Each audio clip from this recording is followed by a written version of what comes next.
Everyone loves a fast Ford, from the Lotus Cortina to the Escort Cosworth.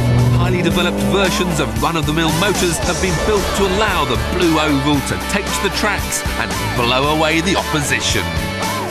And now, fans of Ford look set to be in for another real treat. But this time the modified metal isn't based on some shabby saloon car like the others. It's based on the Puma, Top Gear's Car of the Year in '97. So with such a promising start, how can it possibly fail?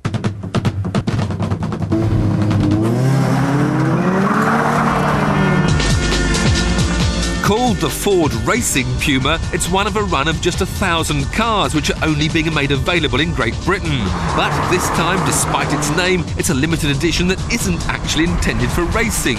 It's been developed by Ford Racing Europe with a brief to turn the standard Puma into an even purer driver's machine.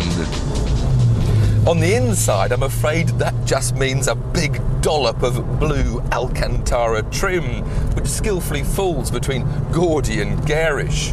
And the Racing Puma only comes in blue.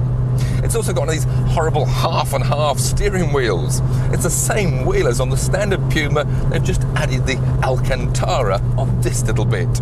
And it's not even stuck on very well, so it provides a very inconsistent grip. Not nice at all.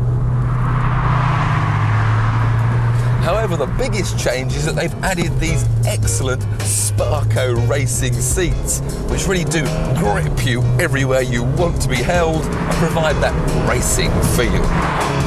But where this car really differs is externally. The track has been widened, the wheels are bigger, housed under flared arches, aluminium at the front, and there's a new front spoiler. It's how all Pumas should look, not effeminate as if they're on tippy toes, but muscular and poised, like a Puma. Of course, there's more to those changes than just good looks. Those bigger wheels hide uprated brakes, and stiffer springing provides race car grip. So how does that translate into the real world? Well, that depends on what sort of surface you're driving on. If it's billiard table smooth, then it's brilliant. But find a few bumps and odd cambers, and all of a sudden it's darting about all over the place.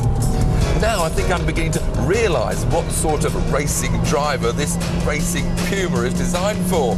It's not the real world one, it's the computer kid who's constantly used to making lots of little tiny corrections to keep his imaginary car on the road.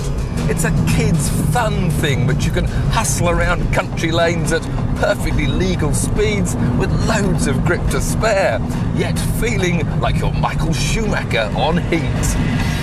Engine tweaks up the power to 153 bhp, but when you actually look at the figures, it's only 3 miles an hour faster than the standard Puma and about half a second quicker to 60. Yes, the driving experience is much more fun, but it's not £8,000 more fun. This Puma will set you back a huge £22,750, which is hard to justify. No, I'm sorry. I know that the Racing Puma will be on the top of every kid's wish list, but you simply can't sensibly recommend it to anyone. It's just an overpriced child's toy. Cut. Is that it then? All done? You won't be taking the Puma home then? Don't be stupid. Of course I will.